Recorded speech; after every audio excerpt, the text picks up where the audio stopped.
आज हम रैंक करने वाले हैं बिग डील के मेंबर्स को स्ट्रॉन्गेस्ट टू वीकेस्ट। ये मेरे अकॉर्डिंग लिस्ट बनवाई गई है, यानी मैंने ही बनाई है।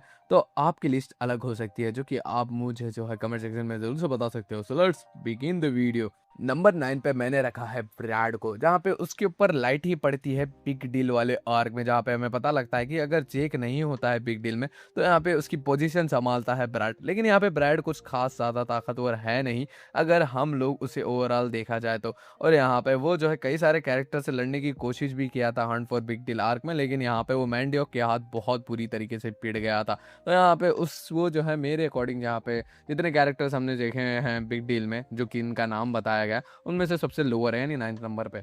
नंबर 8 पे मैंने रखा है जेसन को, जहाँ पे जेसन और ब्रैड एक ही जैसे है, लेकिन यहाँ पे जेसन लड़ सका था बंदों को बिग डील में, जहाँ पे उसके ऊपर भी जो है स्पॉटलाइट जो है बिग डील आर्क में ही पड़ी थी। जेसन ब्रैड दोनों भी जो है फॉलो करते हैं जेक किम को और यहाँ पे एडमायर करते हैं। लेकिन यहाँ पे एक बार जो है जेसन जीहो से डर चुका था, जो कि बहुत ही ज़्यादा अजीब बात है, लेकिन यहाँ पे जीहो काम भी वैसे कर चुका था जुवेनाइल में। यहाँ पे ब्रैड जो है एक सूफी सोल है, यानी जेसन और ब्रैड दोनों भी। और यहाँ पे जेसन जो है बहुत ही ज़्यादा सॉफ्ट हार्टेड है, लेकिन वो जीहो जितना जानवर नहीं है। तो यहाँ पे जेसन मुझे जो है ज़्यादा स्ट्रॉन्ग लगता है ब्रैड से, अगर हम कंपेयर करेंगे तो। और यहाँ पे नंबर 7 पे मैंने रखा है बिग डील की चोर को, यानी ओल्ड फेस को, जहाँ पे ओल्ड फेस जो है पहले सीनू हान को हेट करता था। और यहाँ पे वो जो है बस सीनू हान का नंबर 2 इसीलिए बनाता था कि वो जो है बस सरवाइव कर सके बिग डील की स्ट्रीट्स पे। लेकिन जब उसे मौका मिला तो यहाँ पे वो धोखा देने के लिए तैयार भी था। जब सीनू हान पिट चुका था गन और साथ ही साथ में गो से, तो यहाँ पे वो सैमुअल को भड़काने का भी काम करता था।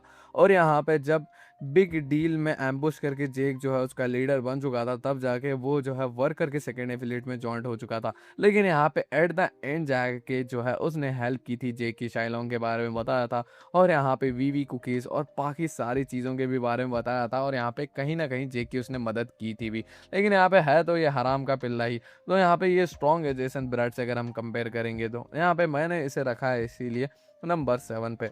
नंबर 6 पे मैंने रखा है हमारे गोट, सबके गोट लाइनमैन को। यहाँ पे आप सभी लोगों को पता है कि लाइनमैन को किसने ट्रेन रखा है, लाइटनिंग चोई ने। यहाँ पे लाइनमैन सभी लोगों का फेवरेट कैरेक्टर्स में से एक है, क्योंकि वो बहुत ही ज़्यादा अच्छा है। पर यहाँ पे लाइटनिंग चोई की ट्रेनिंग के बाद तो वो बहुत ही ज़्यादा स्पीड हो चुका है, जिसे जो है एडमायर करता है जेक। और यहाँ पे हमने देखा है कि बहुत सारी सीरियस फाइट्स में जो है हमेशा लाइनमैन जो है खड़ा होता है। और यहाँ पे जेक के प्रति वो बहुत ही ज़्यादा लॉयल है, जहाँ पे इनिशियली जो है वो बस बिग डे जॉइंट किया था बड़ी बड़ी बातों के लिए, लेकिन यहाँ पे जब जेक ने उसे एक्नॉलेज किया और यहाँ पे उससे बात की, तो यहाँ पे उसका दिल पिघल गया। और यहाँ पे वो जो है जेक के लिए बहुत ही ज़्यादा लॉयल हो गया। ऐसे कंपेनियन बहुत ही ज़्यादा जो है जेक ने कमाए हैं, इसीलिए जो है गन उसे एक्नॉलेज करता है एज अ गुड लीडर। यहाँ पे वास्को और जेक में यही सिमिलरिटी है, लेकिन यहाँ पे जेक के पास दिमाग भी है, वास्को के पास जो नहीं है। नंबर 5 पे मैंने रखा है थोड़ा कॉन्ट्रोवर्शियल लुआ लिम से। यहाँ पे लुआ लिम जो है इन जितने भी नीचे कैरेक्टर्स मैंने नाम लिए हैं उनसे ज़्यादा यूजफुल है, यानी Jason Brad, old face, lineman, इन सब से जो है लुआ लिम बहुत ही ज़्यादा काम किया, क्योंकि लुआ लिम इंफॉर्मेशन निकालती है, नेविगेशन करती है, और यहाँ पे बहुत ज़्यादा जेक की मदद भी करती है। लेकिन यहाँ पे जेक और जेरी, जो कि बहुत ही ज़्यादा खतरनाक मेंबर है, वो लोग लेजिट डरते हैं इससे, क्योंकि यहाँ पे उसके स्किल्स ही ऐसे खतरनाक से है। यहाँ पे मुझे लगता है लुआ लिम यहाँ पे डिजर्व करती है, क्योंकि यहाँ पे वो बहुत ही ज़्यादा स्मार्ट है। और इतनी ज़्यादा स्मार्ट कैरेक्टर हमेशा होनी चाहिए, जो कि बिग डील आर्क में वो उसने जो है जोहान को होल्ड बैक करके रखा था, ताकि वो लोग जो हैं इनके पास ना पहुंच सके, क्योंकि बहुत ही ज़्यादा इनिशियली बहुत ही ज़्यादा यूज़फुल काम था। और यहाँ पे इसी वजह से जो है जोहान वहाँ पे आ नहीं पाया, और यहाँ पे बिग डील के पास थोड़ा बहुत जो है स्टांस बचा था कि वो लोग जो है फाइट पैक कर सके। क्योंकि मुझे बहुत ही ज़्यादा ज़बरदस्त सी चीज़ दिखी, क्योंकि लुआ लिम जो है वो काम कर पाई थी जो कोई और नहीं कर पाया था। और यहाँ पर लुआ लिम को इसीलिए मैंने अपर रखा है इन सभी कैरेक्टर्स से जो नीचे है, यानी लुआ लिम ज़्यादा यूजफुल है इसीलिए। नंबर 4 पे मैंने रखा है जेरी को, द स्वॉर्ड ऑफ जेकिम। और यहाँ पे बेकू कॉन, जो कि एक प्री जनरेशन के लेजेंड है, और वो भी स्वॉर्ड हुआ करते थे गैब्रियन किम के, उसका बेटा। यहाँ पे जेरी इनिशियली जेक को हेट करता था, क्योंकि जेक जो है बहुत ही ज़्यादा वीक था अगर उससे कंपेयर करें। लेकिन यहाँ पे दोनों के बीच में बॉन्डिंग स्ट्रॉन्ग होती गई, और यहाँ पे वो जेक के लिए इतना ज़्यादा लॉयल है कि वो अपनी जान भी दे सकता है। लेजिट लॉयल, वो नाम का लॉयल कैरेक्टर नहीं है। मुझे ये उसका कैरेक्टर ट्रेड बहुत ही ज़्यादा तगड़ा दिखता है कि वो जेक के लिए कुछ भी कर जाएगा। और यहाँ पे उसकी फ्रेंडशिप वॉरेन के साथ वो भी बहुत ही ज़्यादा अच्छी तरीके से दिखाई गई है। और यहाँ पे मुझे लगता है जेरी जितना ज़्यादा ज़बरदस्त कैरेक्टर है, यानी लॉयल लॉयल और साथ ही साथ में अच्छे दिल वाला कैरेक्टर मुझे नहीं लगता पूरे लुकिज्म में कोई है। मुझे ये वास्को से भी ज़्यादा तगड़ा दिखता है। और साथ ही साथ में जेरी जो है बहुत ही ज़्यादा क्लीन माइंड से है और यहाँ पे उसका बस एक ही मिशन है कि वो जो है जेक को किसी भी हालत में बचाएगा और उसके लिए लड़ेगा हमेशा। यहाँ पे नंबर 3 पे मैंने रखा है the big boss of big deal यानी सीनू हान का। यहाँ पे सीनू हान का इंट्रोडक्शन जब हुआ था इसकी हाइप बहुत ही ज़्यादा थी क्योंकि नेक्स्ट लेवल कैरेक्टर था। उसने जो सैक्रिफाइसेस दिए हैं, जो जो उसने किया है अपनी बिग डील के लिए, वो लोग जो है हमेशा इस चीज़ को याद रखेंगे।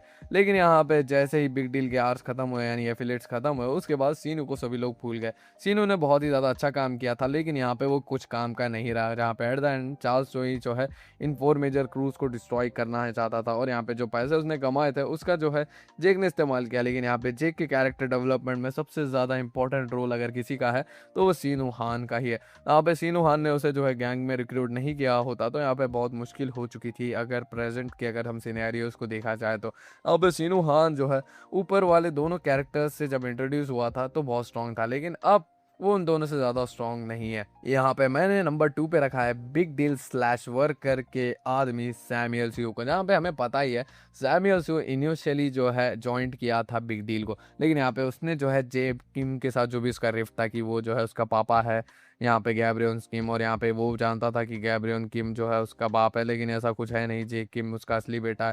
तो यहाँ पे जलन के मारे उसने जो है छोड़ दिया, लेकिन यहाँ पे वो वैसे भी छोड़ने ही वाला था बिग डील क्योंकि वो आगे बढ़ना चाहता था, वो एक जगह स्टक नहीं रहना चाहता था।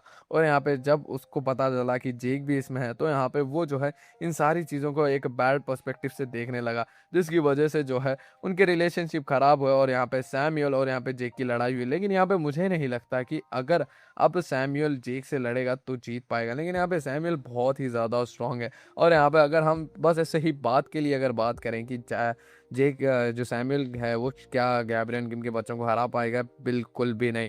कीटे किम और यहाँ पे जेक किम को वो हाथ भी नहीं लगा पाएगा, मुझे ऐसा लगता है, क्योंकि वो जो है बहुत ही ज़्यादा ताकतवर है, उनके पास कन्विक्शन है। और यहाँ पे अगर सैमुअल स्यू, बहुत सारे लोग बोलते हैं कि वो सैमुअल स्यू जो है बहुत ही ज़्यादा हो सकती है पॉसिबिलिटी कि बेटा हो गैब्रियन किम का, जो कि मुझे नहीं लगता, क्योंकि अगर वो गैब्रियन किम का बेटा होता तो पहले वो मर ही जाता इसके हाथ कीटे के। और यहाँ पे कीटे ने जो है ऑलरेडी बहुत सारे बच्चों को मार रखा है, वो जेक को ही नहीं मारा है क्योंकि वो उसका छोटा भाई है या फिर कोई और रीज़न भी हो सकता है। The potential man of Lookism Jake Kim को मैंने नंबर 1 पे रखा है, the new boss and the current boss of the big deal. और यहाँ पे जेक किम के बारे में अब क्या ही बताऊँ मैं आपको, वो गैब्रियन किम का बेटा है, उसके पास कन्विक्शन है, कीटे किम का भाई है, उसका भाई जितना स्ट्रांग है, अगर उसका वो 50% भी हो जाए तो यहाँ पे आधी बिग डील को वही निपटा सकता है। और यहाँ पे उसके साथ जेरी हमेशा ही होता है, तो यहाँ पे कभी भी अगर आप जेक किम से लड़ोगे यानी कोई भी कैरेक्टर लड़ेगा तो उन्हें जो है हमेशा जेरी का भी ध्यान में रखना ही होगा।